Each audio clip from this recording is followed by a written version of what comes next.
Welcome back, everybody, to the channel. For all you guys celebrating Thanksgiving, happy Thanksgiving. Enjoy the food, enjoy the good times. Today's video, we're going to go over a little bit about how to attack bases. There's a couple key strategies, but also some tips and tricks that I've learned over the past couple weeks of attacking bases. And I do want to go over those, so stay tuned, guys.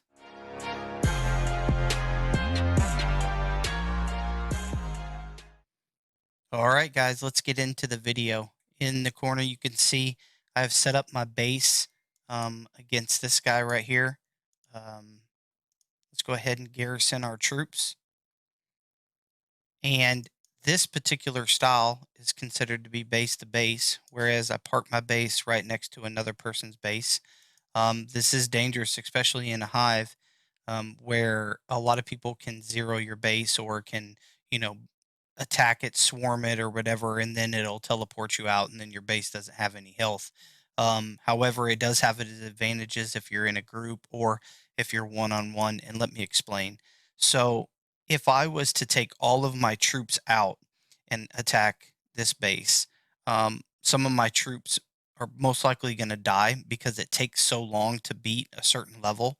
And therefore, I would either have to go and train back my army again, or I would have to go back to my base, train, and then walk back again, depending on how far I am.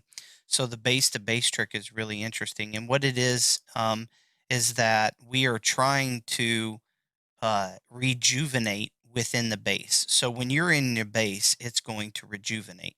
And let me explain something. So if I come out here and I attack this base and I go back into my base before my units die, it will replenish them and it will still show maxed and they won't die. That is the whole point of it. Now, another point I want to make into the attacking of a base is that um, these guys right here, the lineup.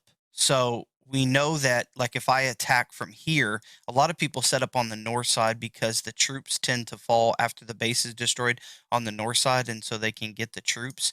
But when you line up on the north side, most likely this barrack one is going to attack that one first, and of course the base also fires off on it, but the first barracks first. This one right here, Barrack 5, would be more towards the south end right here. And so you kind of want to gauge what's going on here with what, as to what you choose, um, to kill with or whatever. And so for us, this base isn't too terribly hard. So I'm going to pull out my Tiger, pull it out right up here, because that's what I'm going to tank with. Now, when I attack him, I'm going to attack, then I'm going to select all, and then I'm going to attack the rest of the base. Okay. So here we go. Select all and attack. Now, as you can see, the base is attacking my heavy.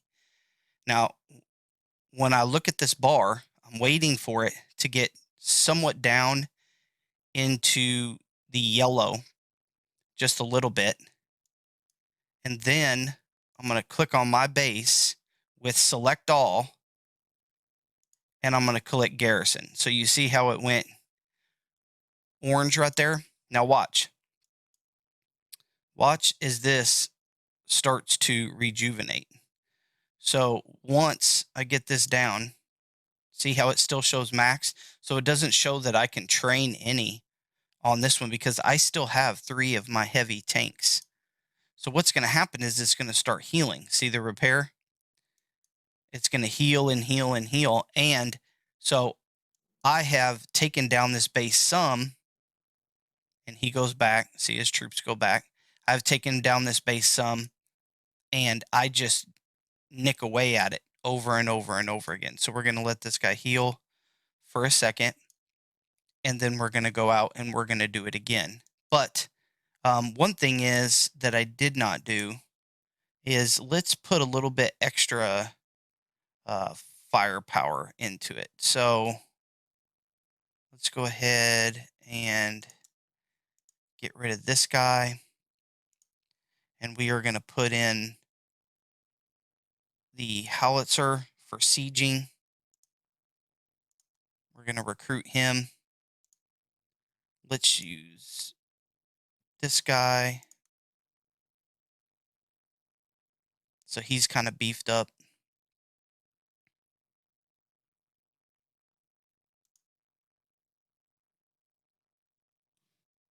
That way we can have, you want a lot of artillery because I am tanking with one tank. So usually you could use a super heavy. So I could use um, right here my Lion. It's not all the way beefed up, but as you can see, the durability at 23, my Tiger's very heavy. It's at 32. So we're going to go ahead and use him. I'm just waiting on the artillery for a second, guys. But yeah, my setup was more in the field, so I had things that were, driving in the field and such. But if you're doing base to base, you want, a heavy artillery, and you want, a super heavy or something that can really sponge on the back end. Anyway, guys, we have this one, so I'm going to drag it over on my heavy. Going to attack the base. Make sure that this says select all, and I'm going to click attack. This time I'm going to have two of the artilleries to really kind of rain down on it. And what that means is we want that punch, that constant bombardment while my heavy is absorbing as much as he possibly can. That way we're outputting as much damage. Now it's going down, so you want to make sure that you have select all, this button right here, and then we want to garrison. And when we garrison, let's see if I lost one. Nope, I did not lose one. So all of them show maxed still. So what's going to happen now? Once again, these guys right here are going to be repair healing. And the whole point of this tactic over and over and over again, the whole point of this is that you're able to do a base that would normally just wipe out all of your troops. There's no way you would be able to do it. You would have to retrain all of your army, which is going to cost you a bunch of dollars and money and stuff like that. But this tactic allows you to stay maxed, your reserves still stay in your reserves, and heal up and go over and over and over again. It does take time, but it does work very well. Anyway, guys, hope you enjoy this short video. Hope that helps some of you new people. I know some of the older people already know this type of tactic, but I hope some of the new people get to learn some of this tactic in action. Anyway, guys, till next time. Peace.